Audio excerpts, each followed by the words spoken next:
नमस्कार साथियों, कैसे हैं आप सभी। आशा करता हूं आप लोग बहुत अच्छे होंगे।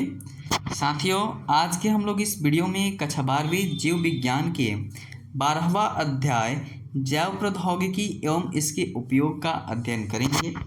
साथियों, इसके पिछले वीडियो में हम लोग जैविक उत्पाद, रोगों का अध्ययन, सामान्य शरीर क्रिया व विकास यानी कि मानव के लिए परजीवी जंतु की क्या उपयोगिता होती है, इसके विषय में पिछले वीडियो में हम लोगों ने जाना था। साथियों, आज की हम लोग इस वीडियो में टीका सुरक्षा जांच किसे कहते हैं इस बारे में जानेंगे। देखते हैं, बोला जा रहा है टीका सुरक्षा जांच किसे कहते हैं। तो मनुष्य में टीके का जो प्रयोग करने से पहले परजीवी जंतुओं में जांचा जाता है, इससे मनुष्य सुरक्षित रहता है।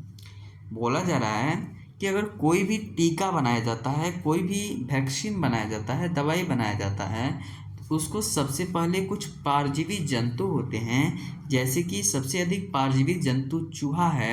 इसके बारे में आप लोग को पिछले वीडियो में बताया जा चुका है परजीवी जंतुओं के बारे में।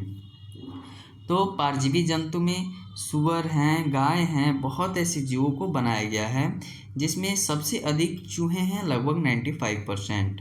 तो बोला जा रहा है कि अगर कोई भी वैक्सीन, कोई भी दवाई बनता है, तो उसको सबसे पहले उन परजीवी जंतुओं में जांचा जाता है कि मनुष्य के लिए यह सुरक्षित है कि नहीं। बोला जा रहा है कि पोलियो का जो टीका है एवं अन्य टीका भी परजीवी जंतुओं जैसे चूहा पर जांचा गया है। जैसे कि आप लोग जानते हैं कि एक बीमारी चला था पोलियो, जिसका टीका बना था, और उस टीका को सर्वप्रथम किस पे जांचा गया है, तो चूहों पर, परजीवी चूहा पर जांचा गया। नैतिक मुद्दा क्या है, एथिकल इशू क्या है। बोला जा रहा है कि मनुष्य के क्रियाकलापों के लिए जो जीवधारियों के लिए असुरक्षात्मक या सहायक हो, उसका आचरण को जानने के लिए कुछ नैतिक मापदंड की क्या होती है, जरूरत होती है। भारत सरकार ने एक ऐसे संगठन का स्थापना किया है जो नैतिक मुद्दा को नियंत्रित करता है, जिसका नाम जेनेटिक इंजीनियरिंग यानी कि अप्रूवल कमेटी GEAC है। जैसे कि धान है, तो धान एक महत्वपूर्ण खाद्य पदार्थ है जो हजारों वर्षों से पूर्वी एशिया यानी कि भारत में उगाया जा रहा है। बोला जा रहा है कि जो भारत में 2 लाख से अधिक धान के किस्म वैरायटी पाए जाते हैं, जो विश्व में सर्वाधिक हैं। भारत ऐसा देश है जहाँ पे 2 लाख धान की किस्म, धान की वैरायटी उगाए जाते हैं, और भारत में बासमती धान की 27 किस्म उगाई जाती हैं, और बासमती जो धान आता है उसकी 27 किस्में भारत में उगाई जाती हैं।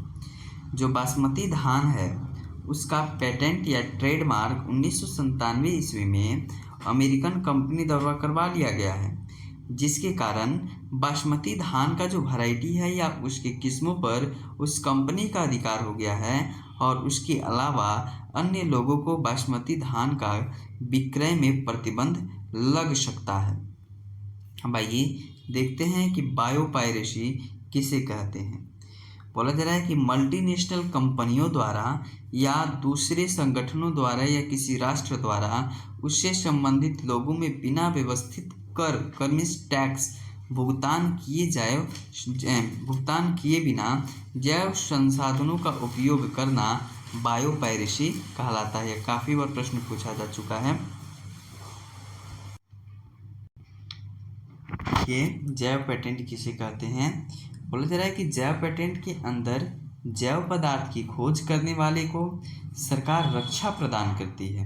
मतलब जो भी जैव पेटेंट का खोज करता है, जैव पदार्थ का खोज करता है, उसको सरकार सुरक्षा प्रदान करती है, जिससे उस नाम से कोई और उस उत्पाद का निर्माण न कर सके और न ही बेच सके। जैसे कि मान लीजिए कोई कंपनी है, वह अपने प्रोडक्ट का कुछ नाम रखती है। जैसे कि आप लोग ब्रिटानिया बिस्कुट में कोई भी बिस्कुट अगर खाए होंगे, जैसे कि बटर बिस्कुट आता है, उसमें आप लोग देखे होंगे कि और कोई जो कंपनी है बटर नाम नहीं रख सकती है। अगर बटर नाम रखती है तो उसमें मुकदमा चल जाएगा।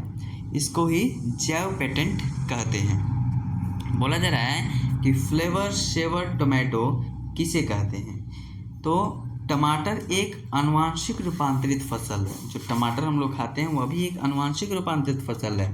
इसमें पीजी एंजाइम बनाने वाले जीन को आरएनएआई की मदद से, आरएनएआई का मतलब होता है आरएनए इंटरफ्रेंस, आरएनए अंतरक्षेपण के मदद माध्यम से निष्क्रिय कर दिया जाता है।